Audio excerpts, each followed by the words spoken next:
वअला आलिका व अस्हाबिका या नूर अल्लाह सल्लल्लाहु तआला अलैहि वसल्लम।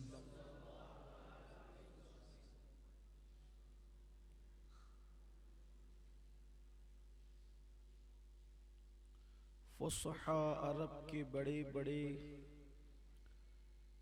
तेरे आगे यूं है दबे लचे,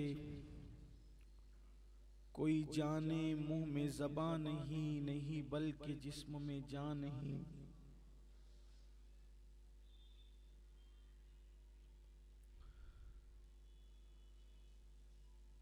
कंजुल अम्वाल शरीफ की वो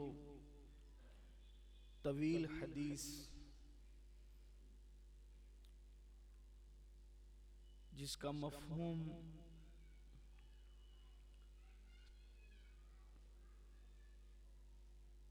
कुछ तशरीह के साथ 2 हफ्ते तक आपने और हमने अर्ज़ मारूस की और सुनने सुनाने की सआदत हासिल की। आज भी उसका एक तवील हिस्सा बचा हुआ है, लेकिन अब चूंकि एक नए उन्वान के साथ कुछ गुफ्तगू करनी है, तो आज कोशिश की जाएगी कि अल्लाह वक्त में बरकत दे दे तो ये बात मुकम्मल हो जाए। इसलिए कि यही कुछ अय्याम ऐसे होते हैं कि जो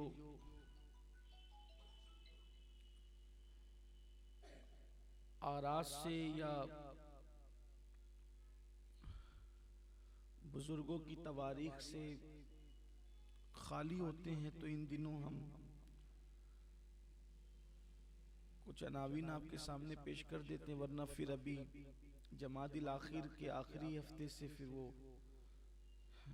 सैयदना सिद्दीक़ अकबर रज़ियल्लाहु ताला अन्हु का उर्स है और फिर उसके बाद रजब और फिर एक सिलसिला हो जाता है। तो हमें उससे पहले एक दो कुछ नए अनावीन जो है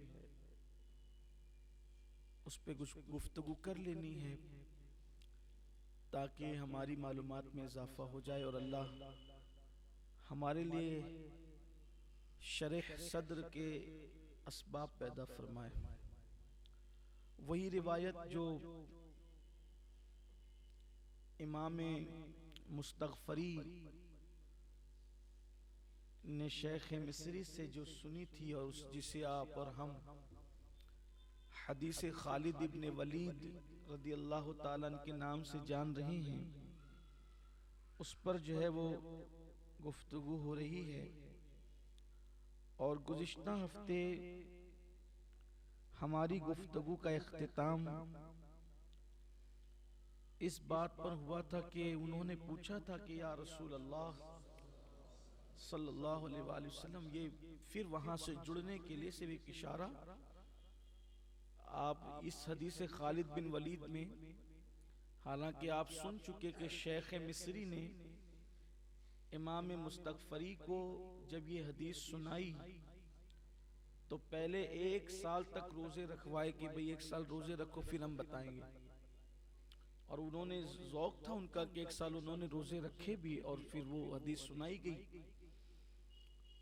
तो चूंकि एक देहाती जिसे आराबी कहते हैं वो हुज़ूर अकरम सल्लल्लाहु अलैहि वसल्लम से पूछ रहे हैं और आका करीम सल्लल्लाहु अलैहि वसल्लम जवाब इनायत फरमा रहे हैं। तो उनका जो हमने जहां इख्तिताम किया था पिछले हफ्ते, उन्होंने ये कहा था कि या रसूल अल्लाह सल्लल्लाहु अलैहि वसल्लम, मैं अल्लाह से इस हालत में मिलना चाहता हूँ कि मेरे नामे अमाल में कोई गुनाह न हो। तो आका करीम सल्लल्लाहु अलैहि वसल्लम ने फरमाया कि गुस्ल जनाबत अच्छी तरह किया करो, तुम इस हालत में अल्लाह से मिलोगे कि तुम्हारे नामे अमाल में कोई गुनाह बाकी नहीं होगा। अब उसके बाद जो वो अब फिर वो सवाल करते हैं, अर्ज़ करते हैं कि या रसूल अल्लाह सल्लल्लाहु अलैहि वसल्लम, मैं चाहता हूं कि रोज़े क़यामत मेरा हश्र नूर में हो। उन्होंने इतना सब पूछ लिया आका से कि अगर यही एक रिवायत पेश नजर रहे तो हमारी कामयाबी और कामरानी के लिए काफी है। तो उन्होंने अर्ज किया कि या रसूल अल्लाह, मैं चाहता हूं कि नूर में मेरा हश्र हो, यानी तारीकी में, अंधेरे में मेरा हश्र ना हो, बल्कि मेरा हश्र क़यामत के दिन नूर के अंदर हो। तो आक़ाए करीम नूर वाले आका सल्लल्लाहु अलैहि वसल्लम ने फरमाया, किसी पर जुल्म मत करो, तुम्हारा हश्र नूर में होगा। यानी अगर चाहते हो कि तुम्हारा हश्र नूर में हो तो किसी पे जुल्म मत करो। अब यहां जुल्म से मुराद क्या है? कोई ताकतवर किसी कमजोर को दबाए, ये जुल्म है।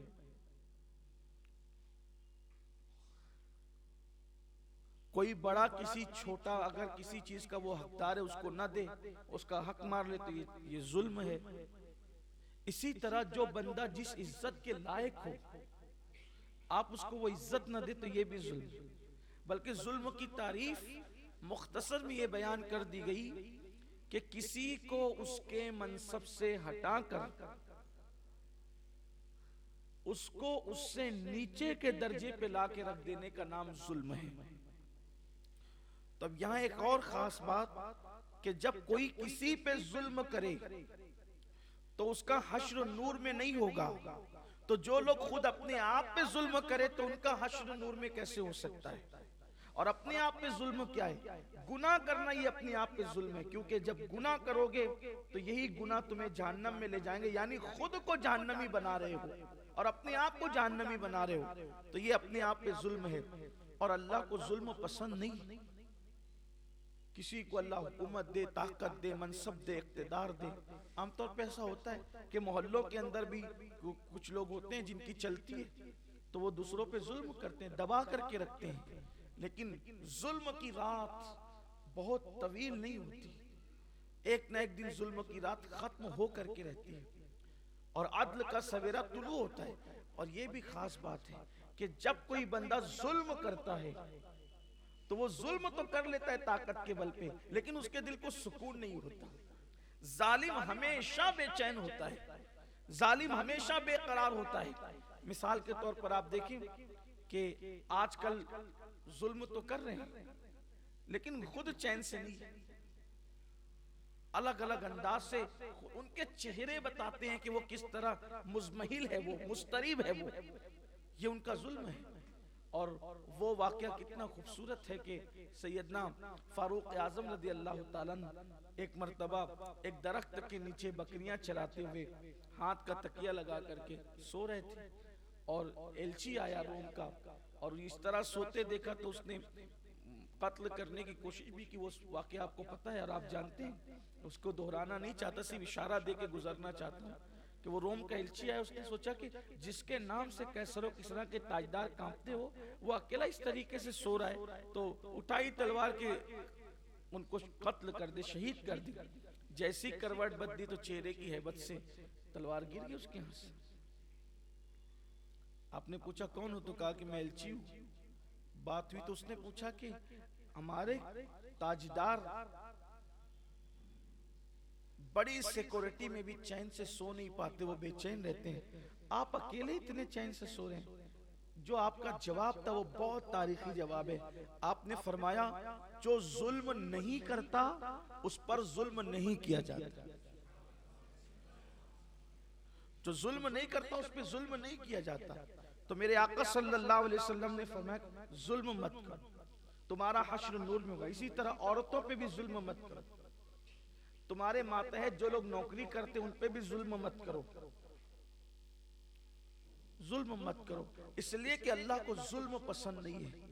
और जब भी अल्लाह की मखलूक पे जुल्म होता है अल्लाह को अजियत पहुंचती है और अल्लाह जालिम से बदला लेता है। हदीस से पाक में आया है कि अगर एक पहाड़ दूसरे पहाड़ पे भी जुल्म करे तो जुल्म करने वाला पहाड़ चंद दिनों के अंदर रेजा रेजा हो जाता है।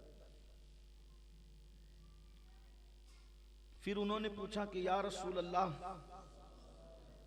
सल्लल्लाहु अलैहि वसल्लम, मैं चाहता हूं कि अल्लाह ताला मुझ पर रहम करे, अल्लाह का रहम हो मुझ पर। तो सैयदुल फुसहा सल्लल्लाहु अलैहि वसल्लम ने उसका भी जवाब दिया जब कहा कि अल्लाह मुझ पे रहम करे, मैं ये चाहता हूं, तो आकाए करीम सल्लल्लाहु अलैहि वसल्लम फरमाते हैं, अपनी जान पर और मखलूक खुदा पर रहम करो, अल्लाह तुम पर रहम फरमाएगा। इससे पता चला कि अपनी जान पर भी रहम करो और अल्लाह की मखलूक पर भी रहम करो।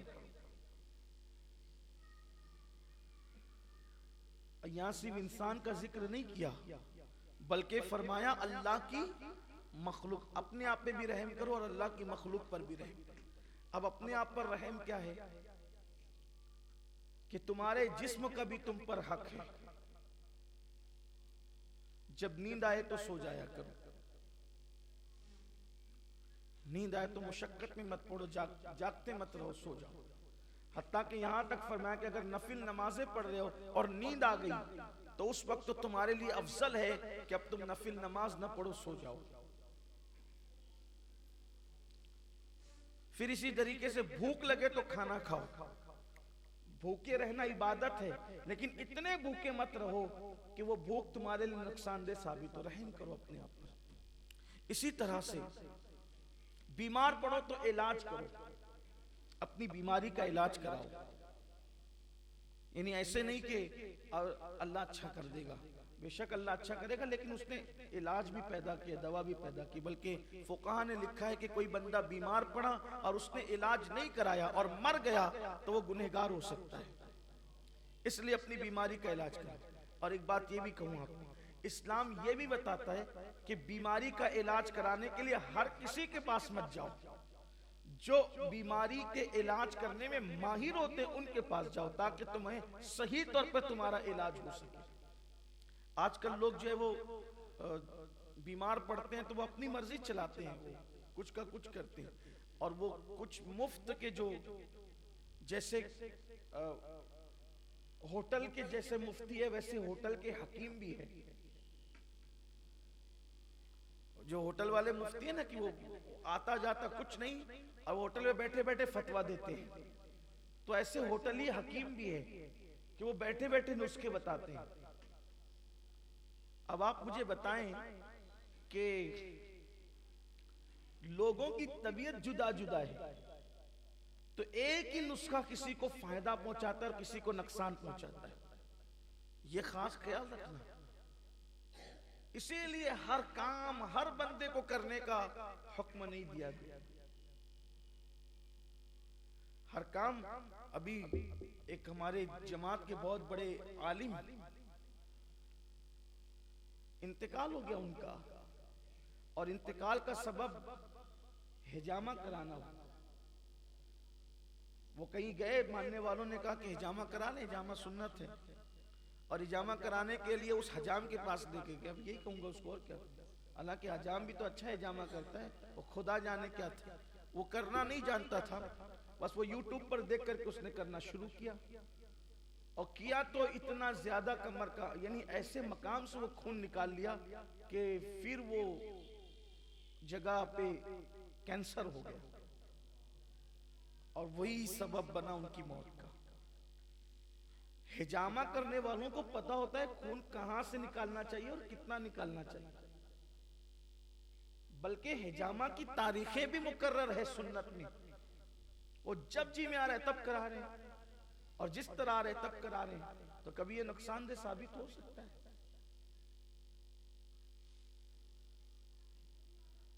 अब ये खजूर खाना सुन्नत है, इसका इनकार नहीं है, लेकिन एक मकाम पर मौलाए कायनात बीमार थे तो मौलाए कायनात से जुल्म है कि तुम खजूर मत खाना। तो कुछ चीजें ऐसी होती है कि किसी मर्ज के अंदर कोई वो फायदेमंद होती है, किसी मर्ज में नुकसानदेह होती है। तो इसलिए जिन जो माहिर तबीब है उनके पास इलाज कराओ, अपने आप पे रहम करो और अल्लाह की मखलूक पर भी रहम करो। बल्कि फरमाया कि जमीन वालों पर तुम रहम करो, आसमानों का खालिक तुम पर रहम करे, अपने अंदर रहे। और जो रहमतुल्लिल आलमीन से जुड़ जाए उसकी सबसे बड़ी पहचान यह है कि वो रहम दिल हो जाता है। ये जो लोग जबान से शोले उगलते हैं ना, उनके दिलों में रहम नहीं होता, वो उन पे भी फिर रहम नहीं किया जाएगा। मेरे आका अलैहिस्सलाम फरमाते हैं तुम रहम करोगे तो तुम पे रहम किया जाएगा, और जो रहम नहीं करता उस पे रहम नहीं किया जाता। आका करीम सल्लल्लाहु अलैहि वसल्लम ने अपने शहजादों को, हसनैन करीमैन को चूमा, तो एक शख्स सुनाते हुजूर मेरे तो बहुत बच्चे, मैं तो कभी नहीं चूमता।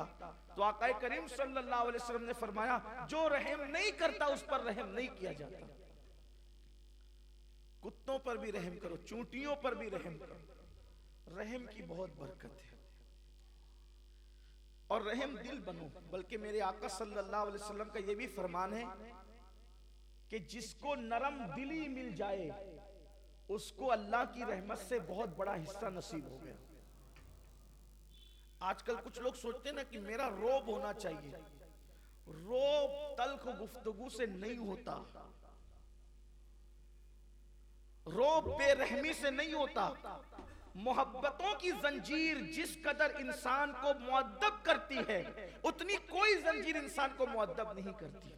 यही वजह है कि सैकड़ों साल के बिगड़ी हुई इंसानियत को मेरे आका रहमतुल लिल आलमीन ने जो है वो डंडे से नहीं, जंजीर से नहीं, जेलों से नहीं, बल्कि मुस्तफा जान रहमत ने रहमतों से संवारा है और बता दिया कि जो काम डंडे नहीं कर सकते हैं वो काम रहमतें करती है, मोहब्बतें करती है। रहम करो। क्या अंदाज था रहम करने वालों का।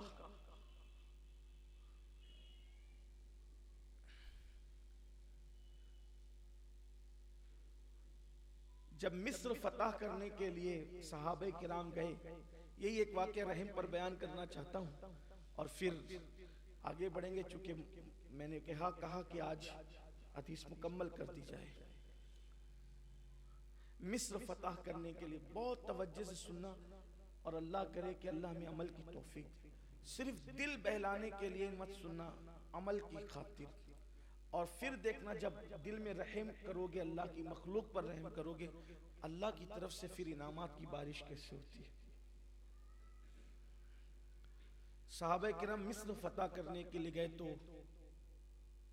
उनके जो कायद थे और सिपा सालार थे वो जनाबे अम्र इब्न आस रज़ी अल्लाह ताला थे।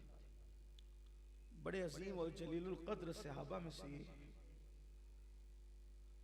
और अल्लाह ताला ने बड़ी ज़हानत दी थी। हुजूर के सियासतदार सहाबा में सरे फेरिस्त इनका नाम आता है, अम्र इब्न आस। ये मिस्र के गवर्नर रहे, फारूक आजम के दौर में मिस्र के गवर्नर रहे। बहुत अल्लाह ने दानिशमंदी, होशियारी और चालाकी दी थी।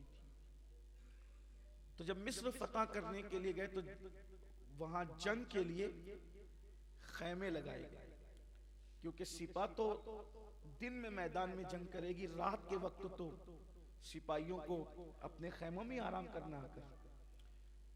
तो सिपा सालार आजम का भी खैमा लगा था हजरत अम्र इब्न आस का। चूंकि वो जंग इतनी तवील हुई और इतने दिनों तक चली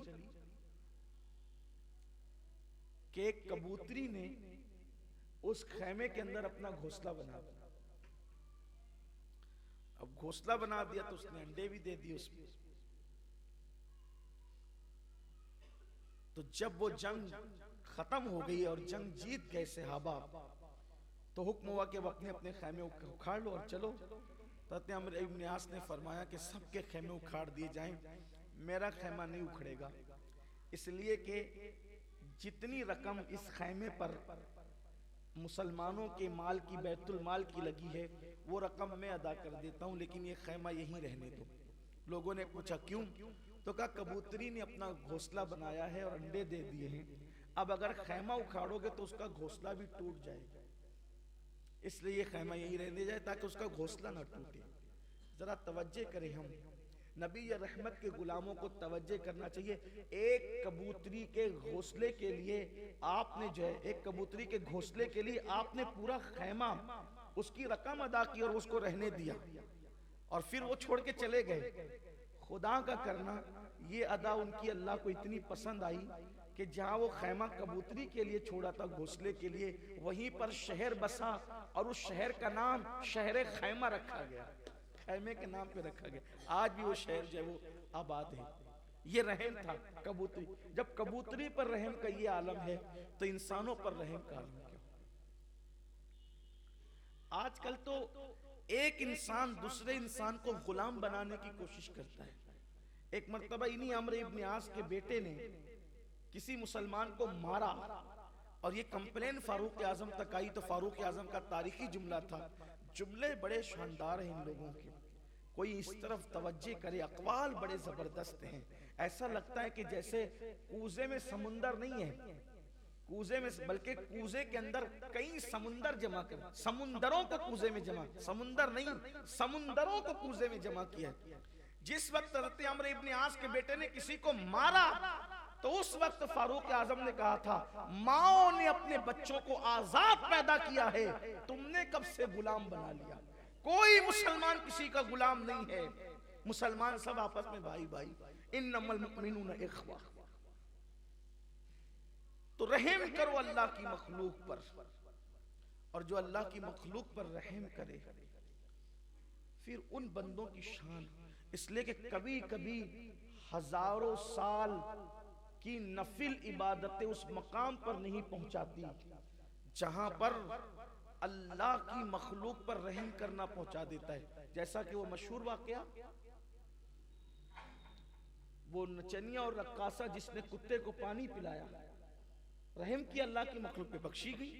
और एक नेक औरत बिल्ली को बांध कर रखा, बिल्ली पे जुल्म किया तो वो जहन्नम में। इसलिए अल्लाह की मखलूक पे रहम करो।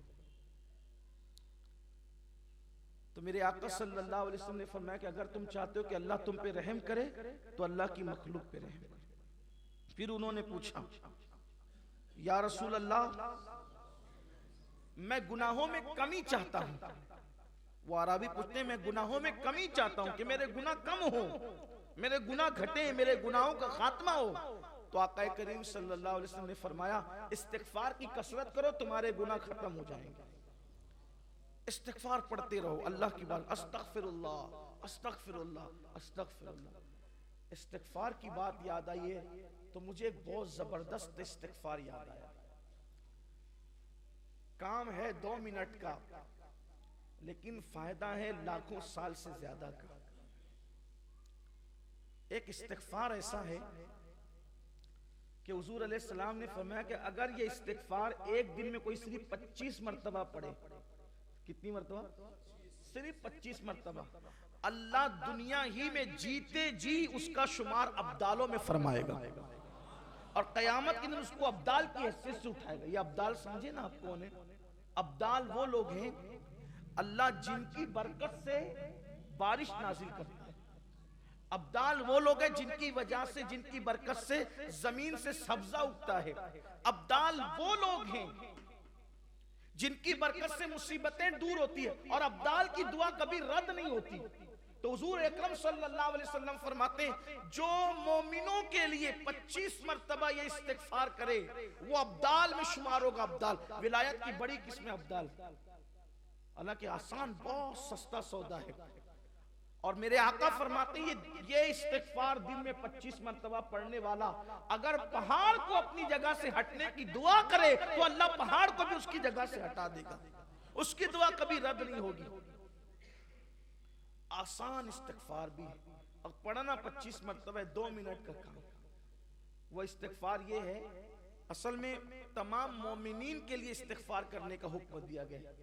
आका अलैहिस्सलाम ने ये तालीम फरमाई सहाबा को, अस्तगफिरुल्लाह ली वली वालिदैया वली जमील मुस्लिमीन वल मुस्लिमात वल मुमिनीन वल मुमिनात अल अहयाई मिनहुम वल अमवात। जो इस इस्तिगफार को 25 मरतबा पढ़े रोजाना, यानी तमाम मोमिनीन के लिए जो इस्तिगफार करे वो मुस्तजाबुद दावत होगा, उसकी दुआ कभी रद्द नहीं होगी और उसका शुमार अब्दालों में होगा। इसलिए इसको याद करना आसान है, अस्तगफिरुल्लाह ली वली वालिदैया वली जमील मुस्लिमीन वल मुस्लिमात वल मुमिनीन वल मुमिनात अल अहयाई मिनहुम वल अमवात। ये वल मुस्लिमीन वल मुस्लिमात वल मुमिनीन वल मुमिनात अल अहयाई मिनहुम वल अमवात, तो हमें याद ही है, पढ़ते तो है ना हम लोग उसको, अत्तहियात शरीफ में पढ़ते ही, तो ये तो याद है सबको, बस इतना पढ़ना है, अस्तगफिरुल्लाह ली वली वालिदैया वली जमीइल मुस्लिमीन, ये इतना इसमें ऐड कर देना है। इसका मतलब ये हुआ अस्तगफिरुल्लाह ली, अल्लाह मुझे बख्श दे, मेरी मगफिरत फरमा दे, वली वालिदैया, और मेरे माँ बाप को बख्श दे, वली जमीइल मुस्लिमीन वल मुस्लिमात, और जितने मुसलमान मर्द औरतें सबको बख्श दे, और जितने मोमिनीन मोमिनात सबको बख्श दे, और जिंदों को भी बख्श दे और मुर्दों को भी बख्श दे। ये उसका मफहूम है। 25 बार पढ़े, इस्तिगफार की कसरत करो, और इस्तिगफार की कसरत सिर्फ गुनाहों को मिटाती नहीं है, इस्तिगफार की कसरत दर्जों में इजाफा भी करती है, इस्तिगफार की कसरत रिस्क में बरकत भी अता करती है, इस्तिगफार की कसरत बे औलादों को औलाद का सबब बन जाती है, इस्तिगफार की कसरत बारान रहमत के नुज़ूल का सबब बन जाती है। बल्कि अल्लाह ने वादा किया कि महबूब जब तक तुम इनके दरमियान हो उन पे अजाब नहीं आएगा, और फरमाया जब तक ये इस्तिगफार करते रहेंगे तब तक इन पर अजाब नहीं आएगा। जब तक बंदा तौबा करता रहे, इस्तिगफार करता रहे, वो अजाब का शिकार नहीं होगा। इसलिए हमेशा अल्लाह की बारगाह में अस्तगफिरुल्लाह अस्तगफिरुल्लाह पढ़ते रहो। आका करीम सल्लल्लाहु अलैहि वसल्लम का फरमान है कि मैं खुद एक दिन में 70 मरतबा इस्तिगफार करता हूँ, और बहुत बेशुमार बरकतें इसकी है। तो फरमाया कि अगर गुनाहों में कमी चाहते हो तो इस्तिगफार करो। अब फिर बात आई, मैं बहुत ज्यादा इज्जत वाला बनना चाहता हूँ। अराबी ने पूछा, बहुत ज्यादा इज्जत वाला बनना चाहता हूँ, तो आका करीम सल्लल्लाहु अलैहि वसल्लम ने फरमाया लोगों के सामने अल्लाह ताला के बारे में शिकवा शिकायत मत किया करो, तुम सबसे ज्यादा इज्जतदार बन जाओगे। अल्लाह की शिकायत नहीं करना किसी से। अब यहां थोड़ा सा मैं इस पर गुफ्तगू करूंगा। अल्लाह की शिकायत का मतलब क्या चल रहा है? अरे मौलाना बहुत मंदी है, बहुत परेशान है, बहुत बीमार है। चल लोग तो ये बहुत पता नहीं कितना याद कर लिया है कि बहुत बीमार है। कितने भी बीमार हो जाओ, कोई उसको मत कहा करो कि बहुत बीमार है, इसलिए कि 24 घंटे में घड़ी ऐसी आती है जो मकबूलियत की घड़ी होती है। बुखार होता है, आप बोलते बहुत बीमार है, अगर वो कबूल हो गया ना तो फिर वो बहुत बीमार हो ही जाएगा। अल्लाह की शिकायत मत करो। अगर बीमार हो तो 2 लोगों के सिवा किसी को बीमारी नहीं बताना।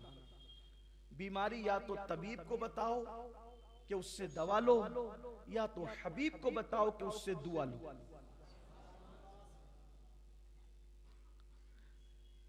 लेकिन लोग इसका ख्याल नहीं करते। और ये भी है भाई, आप ड्यूटी पे क्यों नहीं आए? तो बोले बीमार हो गया। आप फला जगह क्यों नहीं आए? तो बोले बीमार हो गया। आप शादी में क्यों नहीं आए? तो बीमार हो गया। और आज जनाब बीमार ही नहीं थे।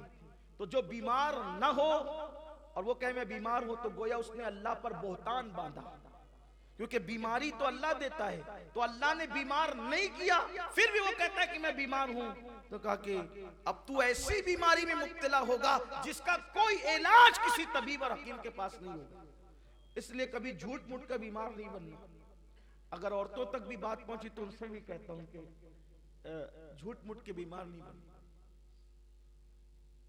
ठीक है, नहीं आए। मखलूक को राजी करने के लिए खालिक को नाराज लोग क्यों करते हैं? कभी नहीं कहना कि बहुत बीमार। अब बीमार थे, चले ठीक है।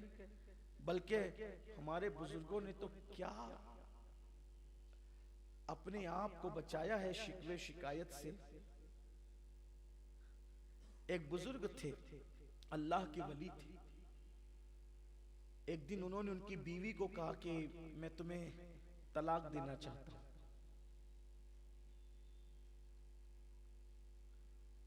उनकी बीवी ने पूछा कि क्यों आप तलाक देना चाहते हैं मुझे? क्या मुझसे ऐसी गलती हो गई? तो उस बुजुर्ग ने, अल्लाह के वली ने फरमाया कि जब से तुम्हारा निकाह मेरे साथ हुआ और मेरा निकाह तुम्हारे साथ हुआ, हमारी एक दूसरे के साथ शादी हुई है, उस दिन से लेके आज तक तुम कभी बीमार नहीं पड़ी हो, इसलिए मैं तुम्हें तलाक देना चाहता हूं। क्योंकि अल्लाह बीमारी तो उसी को देता है ना जिसको वो महबूब रखता है। इसका मतलब अल्लाह तुमसे नाराज है, और जिससे अल्लाह नाराज हो मैं उसको अपने घर में नहीं रख सकता। ये सोचती, हालांकि आज सोच बदल गई। जो बीवी ज्यादा बीमार पड़ती है उससे लोग चाहते हैं कि जान छूटे। बल्कि कुछ ऐसे भी बदबख्त हैं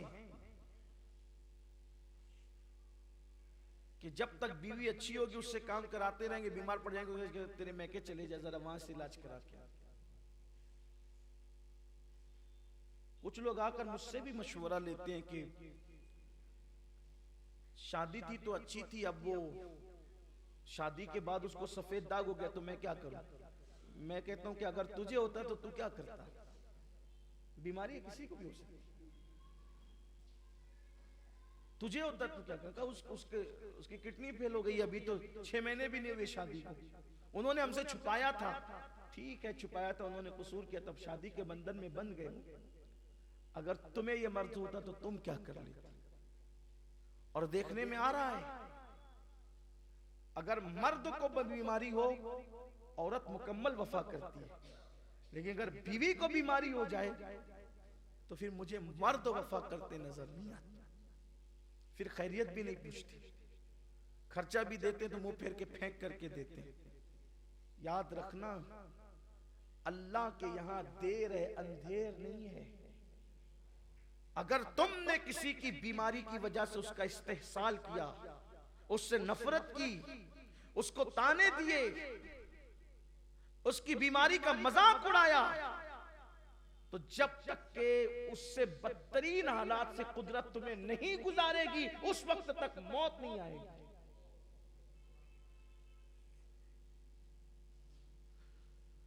बीमारी पे लोग तलाक देने की बात करते हैं और वहां बीमार नहीं है। वो अल्लाह की वली कहते तुम बीमार नहीं पड़ती, इसलिए हो सकता है कि तुम मनहूस हो, नहुसत हो कि बीमारी तुम नहीं। कुछ लोग भी कहते हैं ना बड़े होशियार, माशाल्लाह हम तो बहुत मस्त है, मजे में, हमें बीमारी नहीं पड़ते। जा भाई, रो दो, अल्लाह से डर जरा, कहीं कुदरत जो है वो अपने प्यारों की फहरिस्त से तेरा नाम तो नहीं काट चुकी। सेहत अच्छी चीज है, लेकिन कुछ न कुछ तकलीफ होनी चाहिए। बल्कि रिवायतों में आया है कि 40 दिन के अंदर तीनों में से कोई एक तकलीफ आना चाहिए, या तो किल्लत, या तो इल्लत, या तो जिल्लत। तीनों में से कोई एक चीज 40 दिन के अंदर और अगर नहीं आई तो डरो कहीं ईमान तो नहीं चला गया।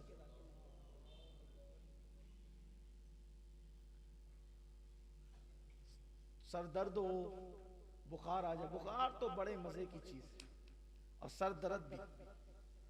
जब बुखार आता है तो एक एक बाल का गुना लेकर के साथ जाता है, इसलिए हुजूर ने फरमाया बुखार को बुरा मत करो। और बड़ी बीमारी अल्लाह ना दे, बल्कि ये दुआ करो कि अल्लाह जो बीमारी तूने अपने महबूब को दी थी उसके सिवा सबसे बचा ले, ताकि बीमार भी रहे और बलाओं से भी महफूज रहे। बुखार हुजूर को आया है, सर दर्द हुजूर को आया है, यही दो चीजों का तस्करा मेरी अपनी नाकिस मालूमात में है। और कभी किसी मौके पर कमर दर्द की तकलीफ भी मिलती है, लेकिन ये दो चीजें बड़ी मोतबर है। बल्कि एक बुजुर्ग के सर में दर्द हुआ तो उन्होंने शुक्राने में रात भर नफिल अदा की, मौला जो बीमारी तूने महबूब को दी थी वो मुझे अता फरमा।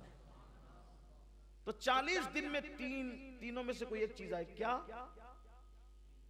किल्लत, यानी कुछ पैसों की कमी महसूस हो, कुछ तंगदस्ती महसूस हो, चीजों की कमी महसूस है, यार ये होता तो थोड़ा सा अच्छा होता, इसको कहते हैं किल्लत। कुछ चीज कलील पड़ जाए, किल्लत। इल्लत यानी बीमारी हो, अलील हो 40 दिन के अंदर, या फिर जिल्लत, कोई दुश्मन आपको जलील करे, आपके खिलाफ बकवास करे, बातें करे, और आपकी इज्जत पर हमला करे, तो उससे भी जो दिल पे चोट लगती है ना, वो अल्लाह के करीब करती है। कशफुल महजूब में दाता साहब ने लिखा है, अल्लाह जिसको अपना वली बनाना चाहता है उस पर एक फिरौन मुखालिफ मुसल्लत कर देता है, वो सताता रहता है और ये सब्र करता रहता है, उसके सताने के सब्र के एवज में अल्लाह इसको वली बना देता है। तो अगर ज्यादा दुश्मन भी हो जाए तो टेंशन नहीं लिया करो, एक फिरौन पर विलायत मिलती है।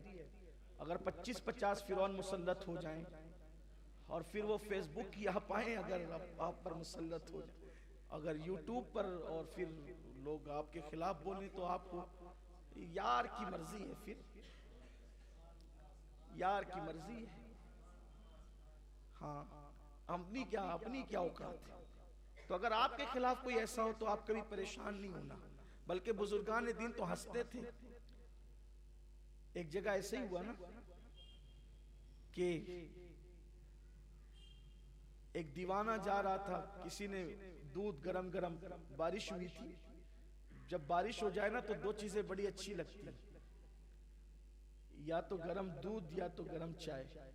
बारिश जब हो जाए फिर मजे आते हैं उसमें, या फिर जो भी गरम चीज मिलती है वो अच्छी लगती है। गरम गरम दूध पिलाया, मजे से दूध पिया और दीवानगी के साथ आगे बढ़े। तो गड्ढा था, दो यार बैठे हुए थे, अपनी धुन में जा रहे थे, अपनी मस्ती में। तो कीचड़ में पैर पड़ा तो चपाक की आवाज आई और कीचड़ उड़ा।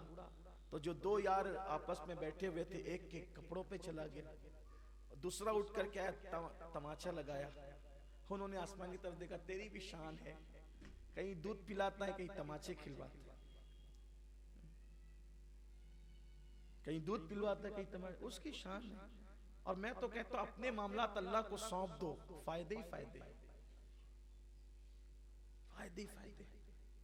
लेकिन जैसे ही वो गए और फिर वो उसको खून की उल्टी होने लगी, और आप सारा वाकया जानते हैं, खून की उल्टी होने लगी। बहुत इलाज किया, जब इलाज नहीं हुआ तो बाज किसी अल्लाह के बरगुज़ीदा बंदे ने कहा, ये तबीब का मामला नहीं है, किसी अल्लाह वाले को छेड़ा है।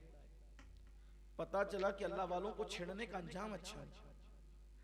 और एक खास बात यह, अल्लाह वालों को कोई छेड़े तो अल्लाह वाले बदला नहीं लेते, ये भी बात है।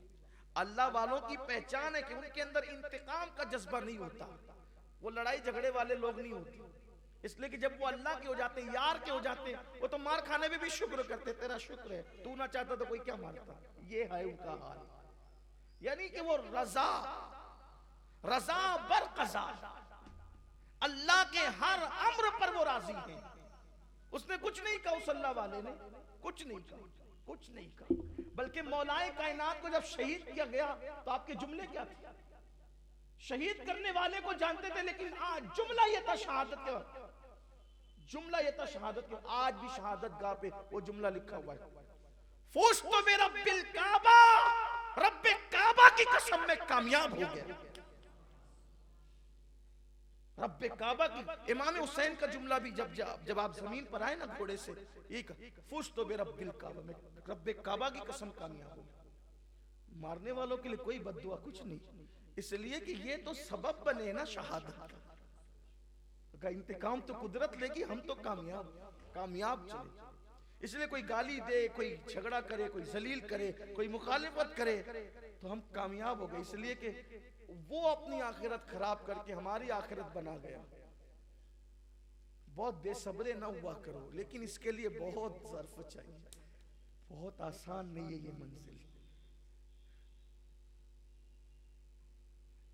नीम चढ़ा करेला चबाना आसान है, लेकिन जो जलील कर रहा हो उसके लिए दुआ करना आसान फेल नहीं, बहुत कठिन है ये मंजिल।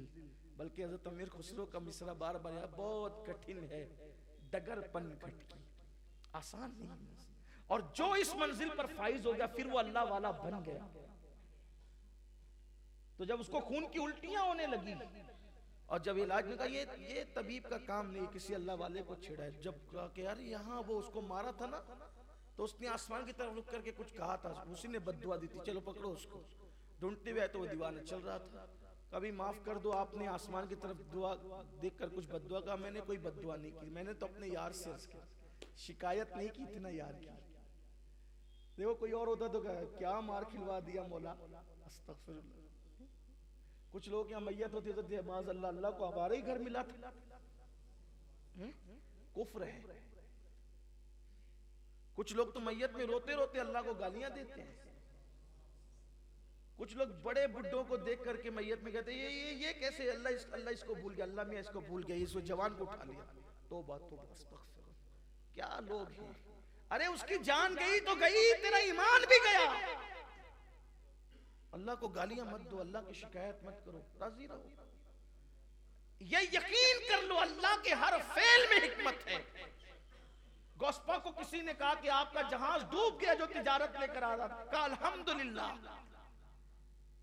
थोड़ी देर के बाद आका नहीं सरकार वो किसी और का था, अपना तो बहुत माल लेकर, कहा अल्हम्दुलिल्लाह। लोगों ने कहा कि डूबा भी तो अल्हम्दुलिल्लाह, तीरा भी तो, कहा अपना है क्या, सब तो यार का, हम भी यार के हैं। दिया तो अल्हम्दुलिल्लाह, लिया तो अल्हम्दुलिल्लाह। और जो इस मंजिल पर फाइज हो जाते हैं, फिर मेरे आका अलैहिस्सलाम ने अल्लाह की शिकायत मत कर, कभी अल्लाह की शिकायत नहीं करना। इज्जत वाला बनेगा और अल्लाह के नजदीक इज्जत वाला बनेगा। तो उस बुजुर्ग ने यही कहा था कि अल्लाह तेरी शान भी है कि, और बड़ी निराली शान है, कहीं गाली खिलवाता, कहीं दूध पिलवाता, तेरी शान है, हमें क्या है, तू जिसमें राजी हम उसमें। मैंने कहा कोई बद्दुआ नहीं की, मैंने तो बस ये बात कही। तो कहा कि अब आप माफ कर देना, आपकी वजह से हुआ। कहा कि मेरी वजह से नहीं हुआ, ये तो दो यारों का झगड़ा है। किसका झगड़ा है? दो यारों का, दो मोहब्बत करने वालों का झगड़ा है। देख मेरी पैर से कीचड़ उड़ा, तेरे यार पर पड़ा और तू गुस्से में आया तो तूने मुझे मार दिया। तो तेरे यार पर कीचड़ उड़ा तो तेरा यार गुस्से में नहीं आया, गुस्से में कौन आया? तू, क्योंकि तू इससे मोहब्बत करता है। तो तूने मुझे मारा, अब तूने मुझे मारा तो मेरा यार जलाल में आ गया और मेरे यार ने सजा दी। अब मुझसे माफी मत मांग, मेरे यार से माफी मांग। ये है अल्लाह की शिकायत नहीं करना। तो बात में अर्ज कर रहा था कि वो अल्लाह के वली की, उन्होंने उनकी बीवी से कहा कि तुझे तलाक दे। कोई औरत बीमार पड़े, बहुत ये पंचायतों में ये मसला बहुत है, हालांकि मैं पंचायत में जाता वाता नहीं, लेकिन सारे पंचायती लोग चूंकि आते हैं मुझसे मिलने के लिए तो मुझे पता है, वो मशवरा भी करते हैं, जो मैं मशवरा भी देता हूँ। सास कहती कि ये जब से ये बीमारी रहती है तुझे। अरे अच्छा है अल्लाह की बंदी, वो अल्लाह के नजदीक मकबूल है, वो जो बीमार रहती है। यहां तू जो खर्च कर रहे हो तो इसके जरिए से तुम्हें कहीं और मिल जाएगा, ऐसा ना करो। तो उस वली ने कहा कि तलाक दे देंगे क्योंकि तुम बीमार नहीं पड़ती। उसने कहा अच्छा ठीक। उस औरत ने कहा, वली की औरत भी बड़ी अजीम थी ना, अच्छों को अच्छे ही मिलते हैं, अच्छों को अच्छे ही मिलते हैं। अच्छा बीमार नहीं पड़ती इसलिए तलाक दे रहा हूं क्योंकि मैं मनहूस हूं। बात तो आपकी सही है कि जिसको बीमारी ना हो, जिसको बीमारी ना हो तो फिर उसको अपना एहतिसाब करना चाहिए। लेकिन जरा आए अपने मखसूस कमरे में ले गई और अपना कपड़ा हटाया अपनी पीठ पर से, तो वहां नासूर था और उसमें कीड़े चल रहे थे। ये देखो बरसों से ये जख्म उठाई, अरे तुमने बताया तक नहीं। का कैसे बताऊं, यार की शिकायत करते हुए शर्म आती। यहां तो जरा सा सर दर्द है, सर दर्द। बाज लोग मेरे साथ भी ऐसी करते हैं। मैं पूरी तकरीर धूमधाम से चिल्ला पुकार के 1.5 घंटे करूं, मुसाफे का वक्त आता तो एक रस्म है, लोगों ने रस्म, अरे मुसाफा मत करो, हजरत की तबीयत ले ले। तो 1.5 घंटे से अभी क्या कर रहा था वो? नहीं, हंसने की बात नहीं, मैं साफ कह देता हूं, मैं अच्छा हूं। अभी दो दिन पहले की बात, कर्नाटक आंध्र प्रदेश के एक शहर में था, अधूनी के अंदर 1.5 से पौने 2 घंटा मैंने तकरीर किया। और जैसे मेरी आदत है बोलने की, टूटा फूटा जो लहजा मेरे मुर्शिद गौस पाक का था किया, मैंने उसमें गुफ्तगू की, इसलिए कि मेरी कोशिश ये होती है कि चाहे वो अल्लाह करे बात इतनी ऊंची आवाज से हो जाए कि बहरों के कान तक भी पहुंच जाए। मैंने 1.5 घंटा पौने 2 घंटा तकरीर की। और उसके बाद चूंकि मुझे मुसाफा इसलिए नहीं करना था कि मुझे फिर हैदराबाद के लिए निकलना और आस्थाने पे हाजिरी भी देना था, खाना खाना था, मीटिंग, सारे काम थे। तो एक साहब ने उठाने का, हजरत की तबीयत जैसी का तबीयत, मैंने कहा मैं अच्छा हूँ, अल्लाह के बंदे मुझे बीमार ना कर। कोई बात नहीं, मैं बीमार नहीं हूँ। और ये बात याद, आप बीमार नहीं तो आप टोक दे बीमार नहीं है, परवाह नहीं करा करें किसी की, इसलिए कि मखलूक की खुशी के लिए कभी खालिक को नाराज नहीं कर। इसी तरीके से अगर कभी तकरीर का मामला भी हुआ तो नहीं जाना है तो नहीं जाना है, ठीक है, जो जिसे जो बन पड़ेगा कर लेगा, लेकिन झूठ मूठ के बीमार नहीं बने। एक साहब मुझे मिले कलकत्ता में, उन्होंने कहा हज़रत अगर तकरीर के लिए न जाना पड़े ना तो दोनों बगल के अंदर प्याज रख लिया करें, जिस्म गर्म हो जाएगा। मैंने कहा वाह अल्लाह के, नहीं मैं अल्लाह के घर में कह रहा हूँ, लोग क्या करते हैं, खौफे खुदा कहाँ, अल्लाह की खशियत कहाँ है, अल्लाह की खशियत कर, वो बीमार ना करे मैं बीमार पड़ूं, वल्लाह ऐसा नहीं हो सकता। मैंने कहा ये धंधे मुझे नहीं आते, हमें नहीं आती। मैं ये इसलिए बता रहा हूँ कि ये तजुर्बे की बात है, लोग ऐसा करते हैं, लोग ऐसा करते हैं। अल्लाह रहम करम फरमाए। अल्लाह की शिकायत कभी नहीं कर, कभी नहीं कर, हर हाल में उसका शुक्र है, हर हाल में उसका शुक्र, और शुक्र करते रहो, शुक्र की बड़ी बरकत, कभी शिकवा नहीं करना। बल्कि एक शख्स राबिया बसरी के पास आया तो सर पे पट्टी बांध करके आया, तो सर पे पट्टी बांध करके आया तो सरकार राबिया ने पूछा क्या हुआ बेटा, का माई दर्द है, का नादान इतने दिन से तंदुरुस्ती दी थी तो उसकी तशहीर नहीं की, और कहाँ जब दर्द दे दिया तो तशहीर करते फिर रहा।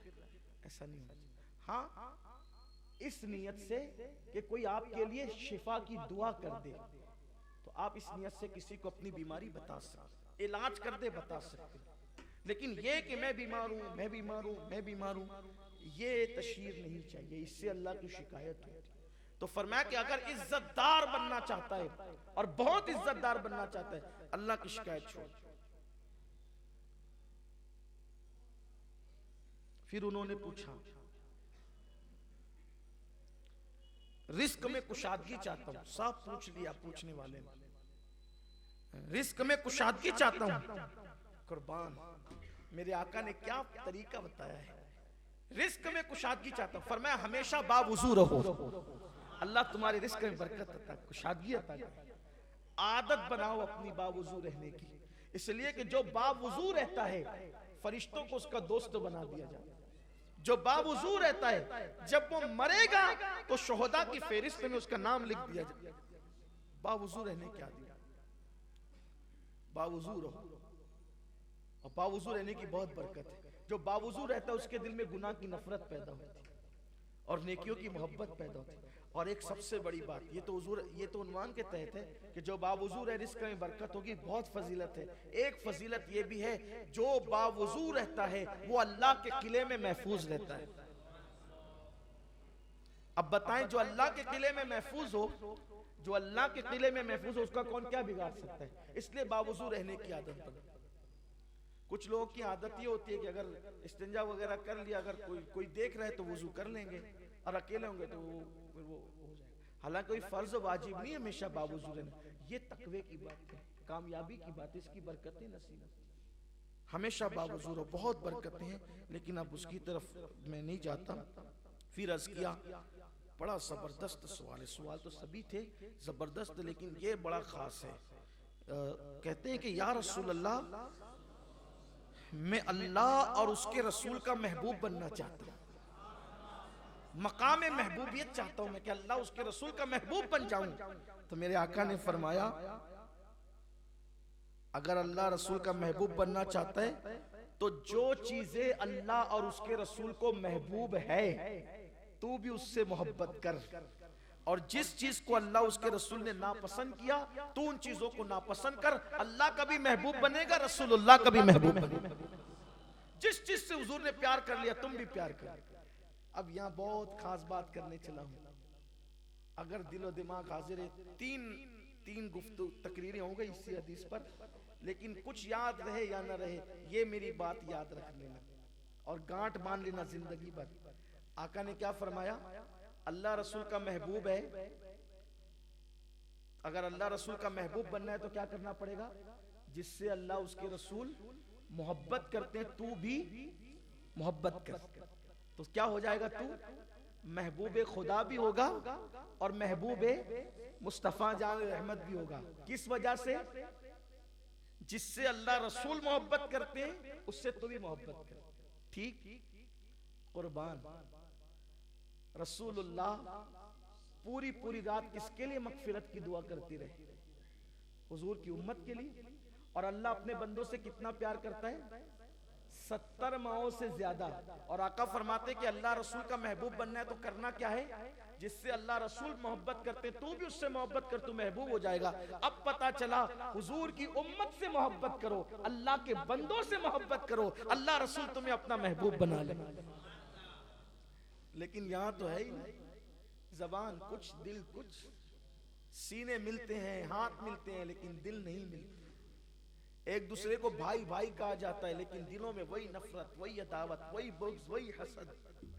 कुछ नहीं है, कुछ नहीं है। इस मुनाफिकत का अंजाम जहन्नम का सबसे आखिरी दर्जा है। अल्लाह के महबूब लोगों से मोहब्बत करो, अल्लाह की मखलूक से मोहब्बत करो, अल्लाह हुजूर की उम्मत से मोहब्बत करो। ठीक है, अगर कोई आपके साथ दुश्मनी करता है उसका अपना मामला है, आप अपना काम किए जाएं। हमें जो हुक्म दिया गया हम ये करते जाएं, इंशाअल्लाह इसकी बरकत हमें नसीब होगी। मोहब्बत करो, अब इंसानों से मोहब्बत करो, मखलूक से मोहब्बत करो, फिर जिस चीजों को अल्लाह रसूल ने महबूब बनाया उनसे मोहब्बत करो, वलियों से मोहब्बत करो, बल्कि उन गिज़ाओं से भी मोहब्बत करो जो हुजूर को पसंद। और सहाबा किराम का हाल यही था, सहाबा का हाल यही था। हुजूर की पसंदीदा गिज़ा के बारे में अगर कोई कुछ कह देता तो सहाबा जलाल में आ जाता। एक मर्तबा कद्दू शरीफ, लौकी, एक शख्स ने कहा कि मैं नहीं खाता, तो एक सहाबी ने तलवार निकाल ली, जो चीज मेरे महबूब ने पसंद की तो उसको नापसंद करता है। ठीक है, ना खाता ना सही, लेकिन ये क्यों कहता है कि मैं नहीं पसंद करता? उन्होंने पसंद की मिसवाक, हुजूर को इतनी महबूब थी। मैं तो कहता हूं कि आशिकान रसूल मिसवाक से इश्क करो। हुजूर को बहुत मोहब्बत थी मिसवाक से, बहुत मोहब्बत थी। जब जब घर में आते थे तब तब मिसवाक करते थे। हत्ता के एक पोजीशन वो आई कि अपने हाथ से मिसवाक बजाइर उठाने की बतकाज़े बशरियत हुजूर अलैहिस्सलाम की तबीयत ना रही, तो हुजूर अलैहिस्सलाम ने उम्मुल मोमिनीन हज़रत आयशा सिद्दीका को कहा कि तुम मिसवाक करा। मिसवाक इतनी जबरदस्त। फिर उस लिबास से मोहब्बत करो जिस लिबास से हुजूर मोहब्बत करते थे। उन शख्सियतों से मोहब्बत करो जिनसे हुजूर मोहब्बत, अहले बैत अतहार, सहाबे किराम, अहलुल्लाह, काबतुल्लाह, मदीने मुनव्वरा, इससे हम महबूब बनेंगे। बल्कि हुजूर अलैहिस्सलातु व तस्लीम जिन चीजों से मोहब्बत करते थे, जिसको पसंद कर लेते थे, तो सहाबे किराम उसको दोहराने की कोशिश करते। एक मर्तबा हज़रत अब्दुल्ला इब्न उमर रज़ी अल्लाह ताला एक सफर में थे, चलते चलते एक दरख्त के नीचे से गुजरे और फिर गुजर गए, फिर वापस आए, फिर गुजरे, फिर वापस आए, उचक गए तो आपका शिमला दरख्त से उलझ गया। हंस पड़े। लोगों ने कहा बार बार आए गए और शिमला उलझा दिया। फरमाया कि मेरे महबूब मुझे याद आ गए कि जब वो यहाँ से गुजरे थे तो उनका शिमला जो है वो इस दरख्त की टहनी से उलझ गया था, तो चूंकि उनका कद मियाना था, मेरा कद उतना बड़ा नहीं है, तो इसलिए मेरा नहीं उलझा, तो मैंने जानबूझ के उलझाया ताकि महबूब की अदा को अदा कर। तो जिन चीजों से अल्लाह रसूल मोहब्बत करते तो मुझसे मोहब्बत करो, महबूब बन जाओ। और जिसको अल्लाह रसूल ना पसंद करें, ये भी बात है, सिर्फ मोहब्बत का मामला नहीं, जिसको अल्लाह रसूल ना पसंद तुम भी ना पसंद करो। गुनाह को अल्लाह रसूल ने नापसंद किया, तुम भी नापसंद करो। यहां तो हाल ये जनाब, क्या रोना रोए, लोग तो अब गुनाह को गुनाह समझते ही नहीं।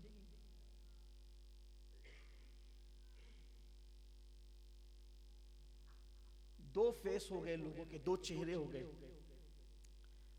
एक अवाम के सामने और तन्हाइयों में और। नहीं डरते लोग इल्ला माशाअल्लाह। अभी देखो कितना तमाशा नहीं चल रहा है।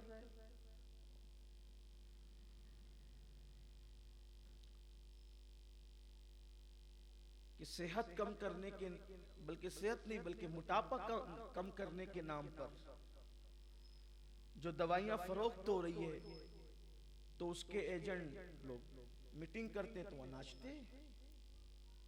और मुझे तो आज बावसूख जराए से पता चला कि एक ऐसे जनाब को भी नाचते देखा गया जिनका ताल्लुक मिंबरों मेहराब से। नाच रहे क्यों? औरों के सामने तो वलियों जैसी बातें हैं, तन्हाइयों में तो शैतान बने हुए हैं। तो क्या अल्लाह नहीं देख रहे अकेले में? और अब तो कैमरा सबको कैद कर रहा है। अच्छा, लोगों को यह ख्याल नहीं रहता अल्लाह देख रहा है तो कोई टेंशन नहीं। वीडियो बनकर किसी के पास चली गई तो प्रेशर बढ़ जाता है, हॉस्पिटल में एडमिट हो जाते हैं लोग, बीमारी उनकी बढ़ जाती है, अटैक आने लगता है। गुंबदो मीनार का शहर, गुंबदो मीनार का शहर, गुंबदो मीनार का शहर। गुंबदो मीनार सिर्फ निजात के लिए काफी नहीं है, इसलिए कि हमारे शहर में उतने गुंबदो मीनार नहीं हैं जितने शहर बगदाद में गुंबदो मीनार। क्या फख्र करते हैं लोग, गुंबदो मीनार, गुंबदो मीनार। गुंबदो मीनार उसी वक्त निजात का जरिया है जब अपने दिल का गुंबद अल्लाह उसके रसूल की मोहब्बत से भर चुका है और खशियत रब्बानी का गंजीला बन चुका है। अगर दिल पापी है, दिल के अंदर पाप भरा है, तो क्या दिल्ली से ज्यादा गुंबदो मीनार है? क्या दिल्ली का सुहाग लोगों ने उजड़ते नहीं देखा? क्या बगदाद की ईंट से ईंट बजते हुए लोगों ने नहीं देखा? अरे हमारे यहाँ तो खाली खाली गुंबदो मीनार है।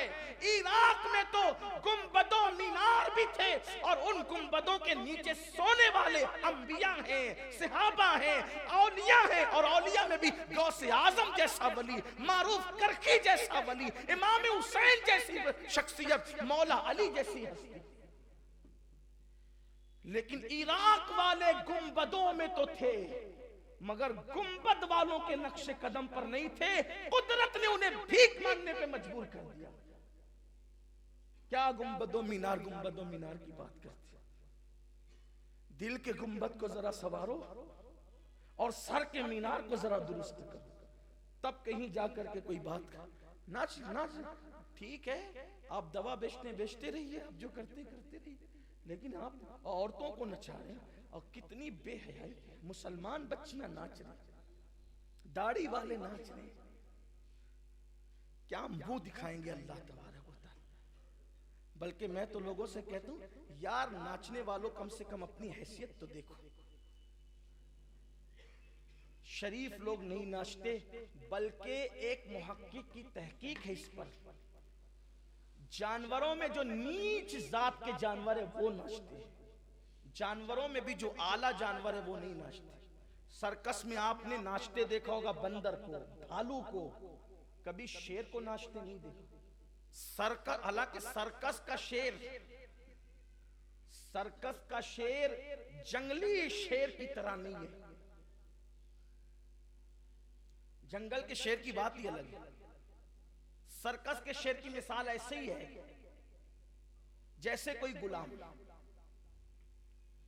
शेर को गुलाम बना लिया, लेकिन फिर भी शेर आग में से कूद के जाएगा, कमान में से निकलेगा, ये करेगा वो कर, लेकिन शेर को सर्कस वाला भी नचा ना सका। क्यों? वो जंगल का बादशाह है। जंगल के बादशाह को गुलाम बनाने के बाद भी सर्कस में नचाया ना जा सका, जंगल में क्या नचाया जाए? क्योंकि शेर को पता है मेरा मनसब क्या है। नाचते वो हैं जो नीच जात की होते, आला लोग नहीं नाचते। जानवर को अपने मनसब का इतना एहसास है। दाढ़ी वालों और टोपी वालों, सो कार्ड मुत्तकी बनने वालों, तुम्हारा एहसास कहां गया? बेटियां नाच रही है, पैसों के इतने लोभी हो गए कि पैसा मिलेगा तो कुछ भी करोगे। सब खामोश है, कोई कुछ नहीं बोलता। कोई कुछ नहीं बोलता, बोलना ही नहीं किसे है, इसलिए कि बोलेंगे तो गालियां सुनेंगे, बोलेंगे तो केस होगा, बोलेंगे तो फिर नफरतें बढ़ेगी। मैं कहता हूं जिस अल्लाह रसूल की दर से उनका नाम जपते जपते इज्जतें मिली है, अगर हक बोलते हुए ये इज्जत कुर्बान हो जाए तो कुर्बान हो जाए, इसलिए कि अल्लाह रसूल के नाम पे जलील हो जाना ये भी हमारी इज्जत का हिस्सा है। तेरी खातिर जलील होना है, मेरी इज्जत मेरे वकार सलाम। हम लोग 1857 के बाद वाले अकीदे वाले नहीं हैं। इमाम अहमद इब्न हंबल को हमने देखा है कि हक के लिए चाबुक खाया लेकिन हक का पैगाम बुलंद किया। इमाम हुसैन को देखा बेघर हो गए। ये तो अल्लाह हमारे मौलाना गुफरान साहब पर हमारी मस्जिद रहमतें नाजिल फरमाए। इन्होंने बर वक्त जो है नोटिस लिए, मज़ामीन लिखे, अल्लाह इनके कलम को और तकवीयत अता फरमाए। लेकिन मैं कहता हूँ याद रखना, अगर कौम फितने में मुब्तला हो और कोई ना बोले, अहले इल्म ना बोले, आका फरमाते वो गूंगा शैतान है, गूंगा शैतान, उसके मुंह में क़यामत की नाक की लगाम डाली जाए। डरते हो इनसे? शराब के अड्डे चलाने वालों के खिलाफ कोई बोलने को तैयार नहीं, जुए के धंधे वालों के खिलाफ कोई बोलने, क्यों भाई बड़ी पहुंच है इनकी, पता नहीं कहां मार देंगे। क्यों? मारने वालों का खौफ है, बचाने वाले की तरफ कोई उम्मीद नहीं। कहां गया यक्षल्लाह का जज्बा? मैं तो ये कहता हूं कोई मार देना, मारना तो मार देना, क्योंकि इसी को तो शहादत कहते हैं। बिस्तर पे पैर रगड़कर मरने से बहुत अच्छी जिंदगी है कि अल्लाह के नाम पे एलाए कलिमतुल हक के लिए अल्लाह की राह में जान जाए। और ये जज्बा अल्लाह ने खालिस अहले सुन्नत को नवाजा है, खालिस अल्लाह ने, इसलिए कि फजले हक भी अहले सुन्नत में है, काफी मुरादाबादी भी अहले सुन्नत में है।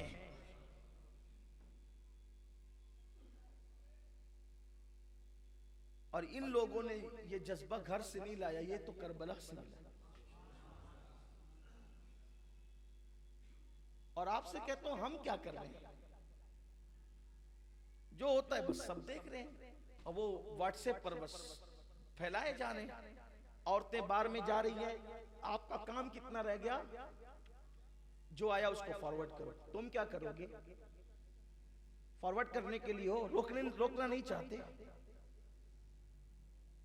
फॉरवर्ड करके कौन सी खिदमत कर रहे हो दीन की? बच्चियां अगर भाग रही है तो क्या, बुर्का पहनने वाली औरतें अगर चोरी करती पकड़ा रही है तो क्या उसको फॉरवर्ड ही करना अपना काम है? किसी दुकान के अंदर अगर जिना होने की वीडियो आ गई तो उसी को फॉरवर्ड करना अपना काम है? रोकने का कोई प्लान नहीं। बल्कि ये सारी चीजें तो फॉरवर्ड करना ही नहीं चाहिए। लेकिन कुछ लोगों को ऐसा लगता है कि जैसे पेट में चूहे कूद रहे होते हैं कि जब तक कि वो आगे फॉरवर्ड नहीं करे उनकी तबीयत ही नहीं बनती। जो आया दिया ध्यान। बुराई को रोको, इसलिए कि अल्लाह ने इस उम्मत को जो खैर उम्मत कहा है, पहले नंबर की बात यही की, कुंतुम खैर उम्मा, तुम बेहतरीन उम्मत हो, उखरिजत लिन्नास, जो लोगों में जाहिर की गई हो। वजह क्या है? तअमरून बिल मारूफ व तनहौन अनिल मुनकर, तुम नेकी का हुक्म देते हो और बुराई से मना करते हो। नेकी का हुक्म देने से बड़ी इबादत बुराई से रोकना है। तो हमें अल्लाह का महबूब और रसूलुल्लाह का महबूब बनना है, तो जिन चीजों से उन्होंने मोहब्बत की हम भी करें, और जिन चीजों को नापसंद किया हम भी नापसंद करें। एक शख्स ने हुजूर अलैहिस्सलाम के जाहिरी दौर में मर्द ने मेहंदी लगा ली थी, मेहंदी लगा ली थी जीनत के लिए हाथ में। आका अलैहिस्सलाम रहमतुल लिल आलमीन है, शहर बदर करवा दिया था। बेशुमार निकाह पढ़ाते वक्त दूल्हों के हाथ में मेहंदी देख रहे, कौन मना करे? दुल्हन की तरफ से सोने की अंगूठी आती, काजी साहब शौक से पिना रहे। 500 पे ईमान बेच रहे हो, 1000-1500 पे ईमान का सौदा करने मस्जिद में बैठे हो।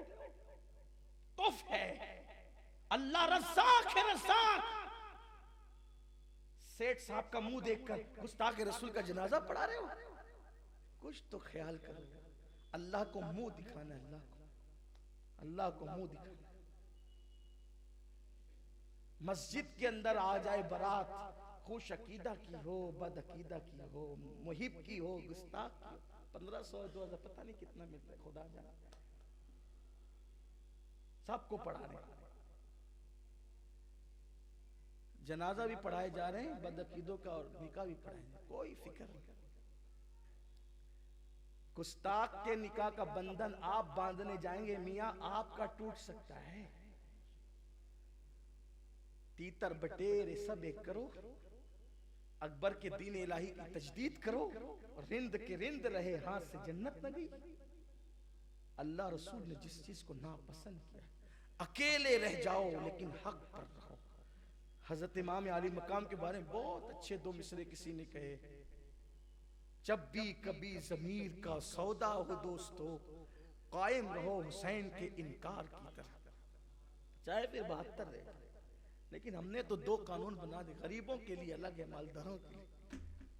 गरीब अगर कहका मार के हंस दे तो बेचारा डांटा जाता है ना, और अमीर जिना करते पकड़ाया गया तो कहा नहीं वो तो उधर घूमने चले गए।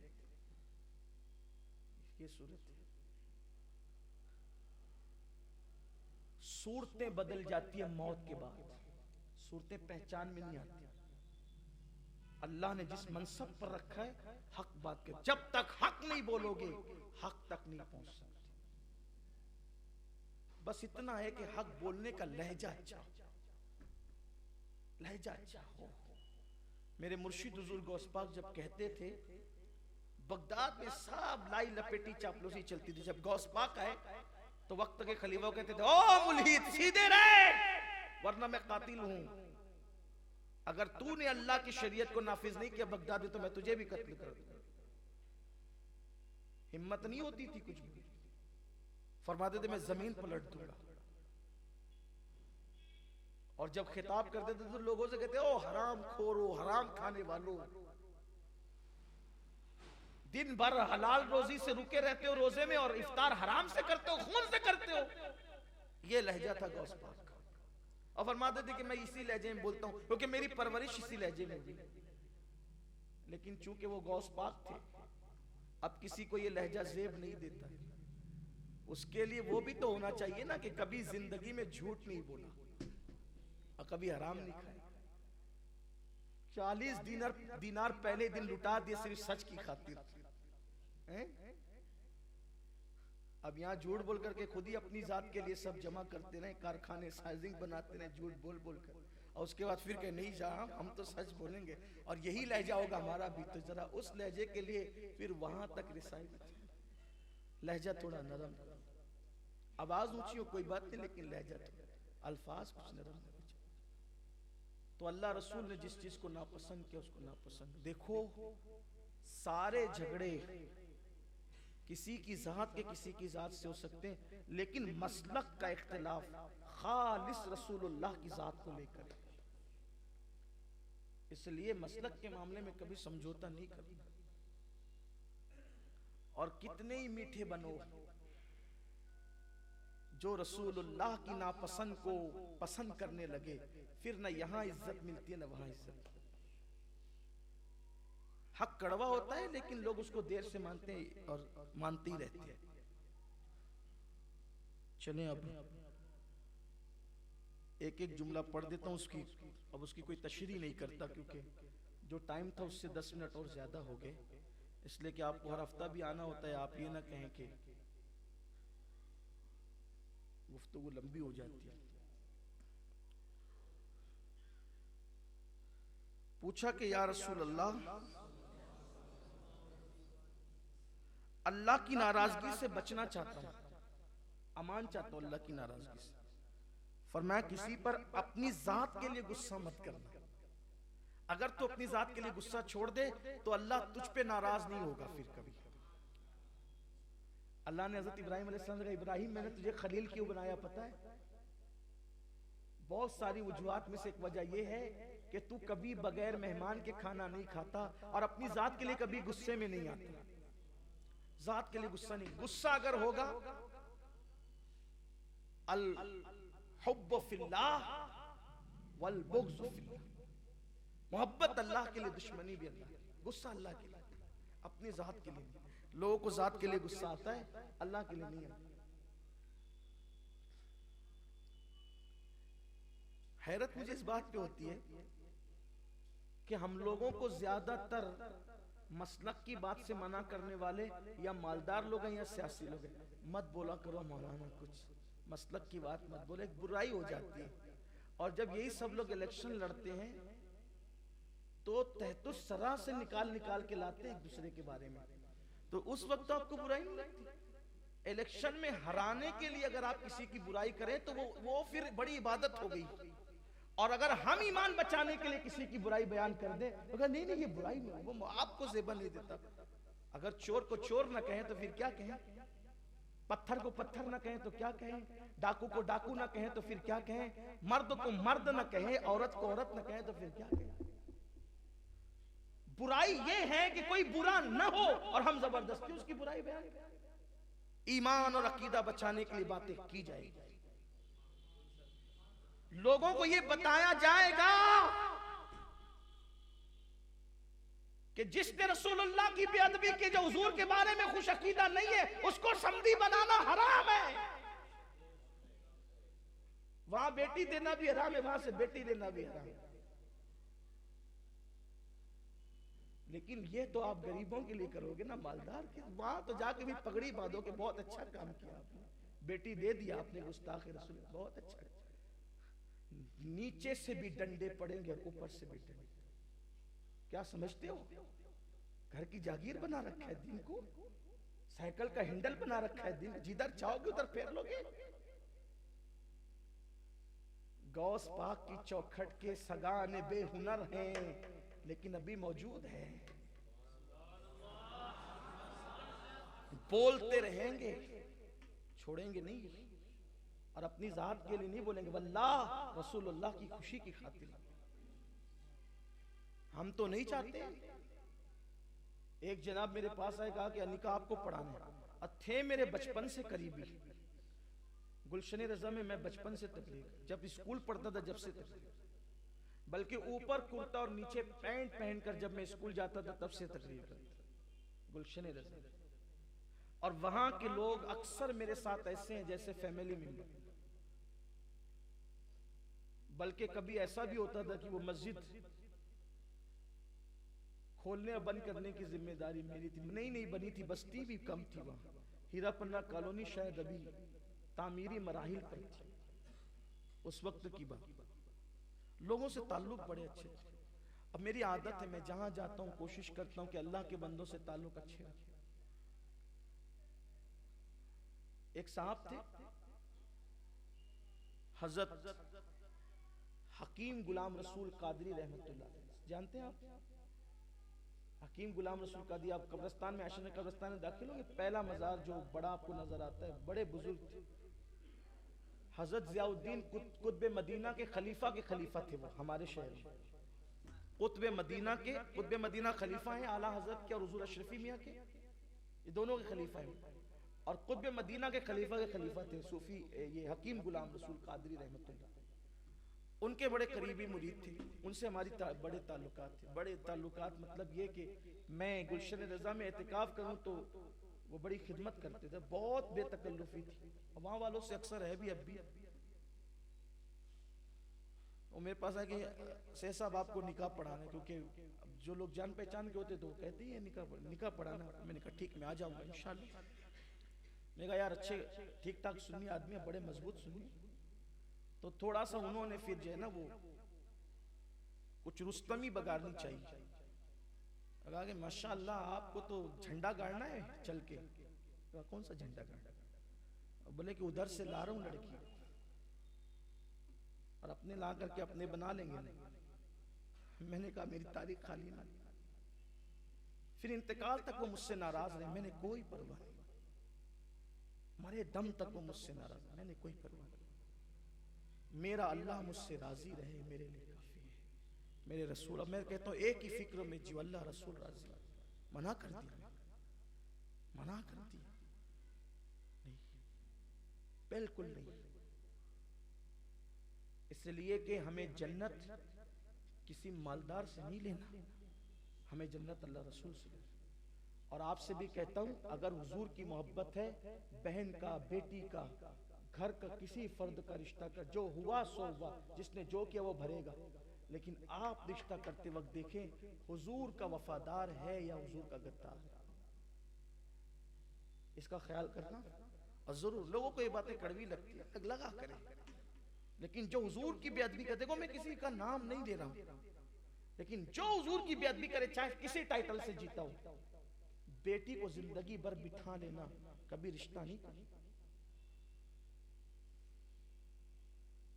बेटे को किसी फकीर की बेटी से निकाह करवा देना, लेकिन किसी नबी के गुस्ताख से, उस घराने से नहीं। फिर लोग शोशे गोशे निकालते, नहीं ना सैयद साहब, वो उसका बाप ऐसा है ना, वो लड़की नहीं है ऐसी, वो उसने गुस्ताखी नहीं की। ठीक है, उसको ले आएगा, जब बच्चा पैदा होगा तो तेरा पोता गुस्ताख रसूल को नाना कहेगा कि नहीं कहेगा? नबी के गद्दार को मामू कहेगा कि नहीं कहेगा? वो मरेगा तो नाना को कि जनाजे में जाएगा कि नहीं जाएगा? उसके ईमान का तो सोच। अपनी नस्ल कू अनफुसकुम व अहलीकुम नारा का मतलब सिर्फ ये नहीं है कि अपनी नस्लों को गाने सुनने से बचाओ। जहां गानों से बचाते हो अपनी नस्लों को, नबी के गुस्ताखों से भी बचाओ ना। बल्कि ये बात कह दूं, माज अल्लाह को इसका मफहूम मुखालिफ मुराद न ले, अगर कोई गाना सुन रहा है, गुनाह है, बहुत बड़ा गुनाह, शीशा पिघला कर डाला जाएगा, लेकिन उसकी माफी की उम्मीद है, उस गुनाह की माफी की उम्मीद है। लेकिन ये जो गुस्ताख रसूल के साथ सांसबाज रिश्तेदारियां और उनका जनाजा और उनका निकाह है, तो इसकी माफी की कोई उम्मीद नहीं है, क्योंकि ये रास्ते कुफ्र तक ले जाते हैं। और एक बात आपको बताऊं, लोग हमें ये भी मशवरा देते, अरे मौलाना जब हुजूर ने माफ कर दिया अपने दुश्मनों को, आप अभी तक क्या लेकर बैठे हो? आप तो मसला समझे ही नहीं जनाब। अगर हुजूर अलैहिस्सलाम की किसी ने तौहीन की, बेअदबी की, हुजूर पे पत्थर बरसाए, हुजूर ने माफ कर दिया, तो चूंकि वो हुजूर का हक था, भाई किसी ने हुजूर को तकलीफ पहुंचाई, हुजूर माफ कर दे, हुजूर के हाथ में हक है। लेकिन कोई हुजूर को गाली दे, अब मैं उसको माफ करूं? हुजूर का हक मैं कैसे माफ कर सकता हूं? जबकि अल्लाह का फरमान है, मैं तो अल्लाह का बंदा, हुजूर का गुलाम हूं। अल्लाह का फरमान है, अल्लाह का, कि अगर किसी ने किसी बंदे को अजियत पहुंचाई, तो जब तक वो बंदा माफ नहीं करेगा, अल्लाह भी माफ नहीं करेगा। हुजूर का हक हम माफ करने चले, ये नहीं हो सकता। इसलिए नमाज रोजे के साथ इस पर नजर रखो। मैं तकरीबन 4, 6, 8, 10 हफ्ते के बाद, महीने 2 महीने के बाद इसको मैं आपके सामने दोहराता हूं कि ये मत समझना कि सिर्फ नमाज रोजे से जन्नत मिल जाएगी। याद रखना, जब तक के नबी के दुश्मनों से, हज़रत मुजद्दिद अल-फसानी का कौल है, तवल्ला बेतबर्रा नेस्त मुमकिन, मोहब्बत नफरत के बगैर मुकम्मल नहीं हो सकती। इसलिए अल्लाह के लिए इसका ख्याल करना, वरना फिर आप जाने आपका, हम तो अपनी मर्जी, अब तो जिम्मेदारी पूरी कर चले। चलिए इख्तिताम कर दिया अब इसका। तो फरमाया किसी पे अपनी जात के लिए गुस्सा नहीं करना, अल्लाह की अमान पा जाओ। हाँ, गुस्सा अल्लाह के लिए तो बड़ा मकबूल है। फारूक आजम बार बार आते थे अल्लाह के लिए गुस्से। हाँ, सिद्दीक अकबर इतने नरम दिल आदमी थे, लेकिन अल्लाह का मामला आता तो गुस्से में आते।